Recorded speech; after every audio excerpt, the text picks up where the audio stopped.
ஒரு காலத்துல எப்படி இருந்த டீமு, இப்ப அந்த டீம இப்படி மாத்திட்டீங்களேப்பா! இப்படிதாங்க இந்தியன் கிரிக்கெட் ஃபேன்ஸ் கம்பீர பார்த்து பல பேர் விமர்சனம் பண்ணிட்டு வந்துட்டு இருக்காங்க. இன்னைக்கு நம்ம வீடியோல இந்த ஒரு விஷயத்த பத்தி தாங்க வந்து பார்க்க போறோம்.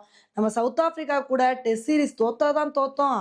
இதனால இந்தியன் கிரிக்கெட் ஃபேன்ஸ் பயங்கர காண்டாயிட்டாங்க.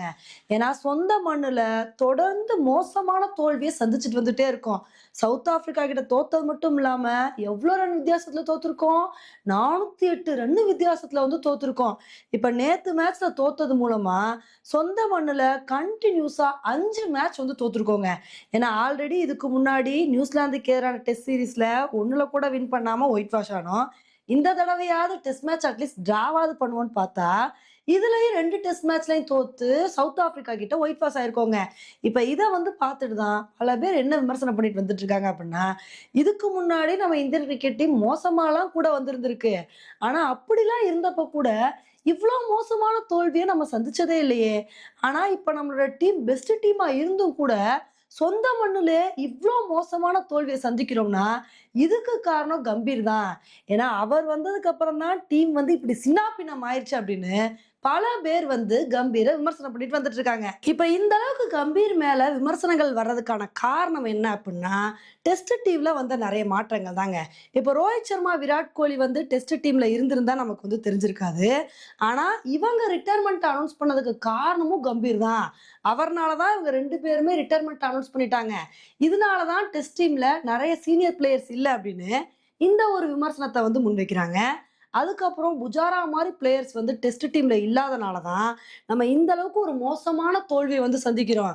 இதே புஜாரா மாரி பிளேயர்ஸ்லாம் வந்து இருந்திருந்தாங்க அப்டின்னா, இன்னமே நம்ம இந்தியன் டீம் நல்ல ஒரு பெர்ஃபார்மன்ஸ குடுத்துருக்கலாம் அப்டின்னு, இந்த மாரி ஒரு விமர்சனத்தை வந்து முன்வைக்கிறாங்க. இத விட இன்னொரு முக்கியமான விமர்சனம் என்ன அப்டின்னா, ஷமிய எதுக்கு நீங்க டீம்ல வந்து எடுக்க மாட்றீங்க? கேட்டா இஷ்டத்துக்கு நீங்க பாட்டுக்கு ரீசன் வந்து சொல்றீங்க. நாங்க வந்து அவங்கள கான்டாக்ட் பண்ணோம். அவர் தான் ரெஸ்பான்ஸ் பண்ண மாட்றாருன்னு சொல்ட்டு, இஷ்டத்துக்கு நீங்க ஏன் வந்து இந்த மாரி பொய் சொல்றீங்க? ஷமிய வந்து நீங்க டீம்ல போட்டுருக்கணுமா இல்லையா? அப்படின்னு இது மாரி கம்பீர பார்த்து பல விமர்சனங்கள முன்வைக்கிறாங்க. இது எல்லாத்தையும் விட கம்பீர் பண்ண பெரிய தப்பு என்ன அப்படின்னா, நம்பர் 3 பொசிஷன பயங்கரமா எக்ஸ்பெரிமென்ட் பண்ணாதாங்க. டெஸ்ட் மேட்ச்ல நம்பர் 3 பொசிஷன் எந்த அளவுக்கு முக்கியம் அப்படின்றது வந்து தெரியும். அதனால தான் ராகுல் டிராவிட் இருந்த காலகட்டத்துலலாம் நம்ம டெஸ்ட் டீம்ல வந்து கொடிகட்டி வந்து பறந்தோம். அந்த அளவுக்கு ஒரு சூப்பரான பெர்ஃபார்மன்ஸ் வந்து குடுத்தோம்.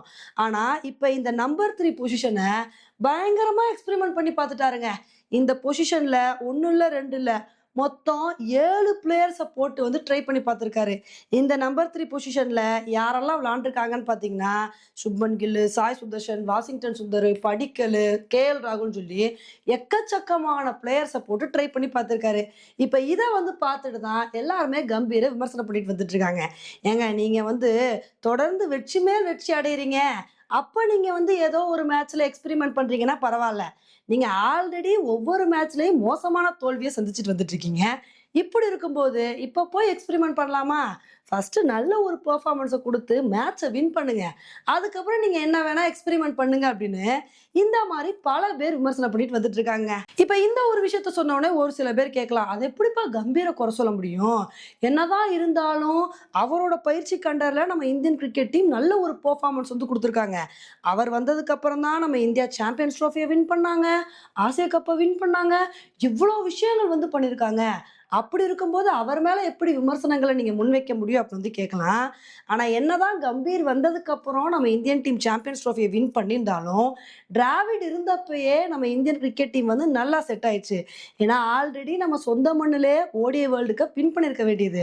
ஆனா அப்ப பண்ண ஒரு சில மிஸ்டேக்ஸ்னால தான் நம்மளுக்கு வந்து கப்பு கிடைக்காம போயிருச்சு.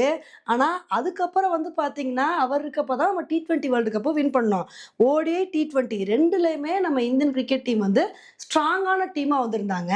அதனால தான் நம்ம கம்பீர் வந்ததுக்கு அப்புறம் கூட சாம்பியன்ஸ் ட்ரோஃபிய வின் பண்ணிட்டோம். ஆசியா கப்பையும் வந்து வின் பண்ணிட்டோம். ஆனா டெஸ்ட்ல இன்ன வரைக்கும் பயங்கரமா சொதப்பிட்டு தான் வந்துட்டு இருக்கோம். டெஸ்ட்ல வந்து நம்ம தொடர்ந்து சாதிக்கணும் அப்டின்னா, சும்மா வந்து நம்ம டீம்ல பல எக்ஸ்பெரிமெண்ட்ஸ வந்து பண்ணாம, கரெக்ட்டான பிளேயர்ஸ போட்டு விளையாடணும் அப்டின்றது தான் நம்மளோட ஆசையா வந்து இருக்கு. ஓகே ஃப்ரெண்ட்ஸ், இந்த ஒரு விஷயத்த பத்தி நீங்க என்ன நினைக்கிறீங்க? நம்ம இந்தியன் கிரிக்கெட் டீம் டெஸ்ட்ல சாதிக்கணும் அப்டின்னா, என்ன மாரி விஷயங்கள பண்ணணும் அப்டின்ற உங்களோட கருத்த என்னோட கமெண்ட் செக்ஷன்ல வந்து போடுங்க. இதே மாரி இன்னொரு வீடியோல உங்கள வந்து மீட் பண்றேன். Bye friends.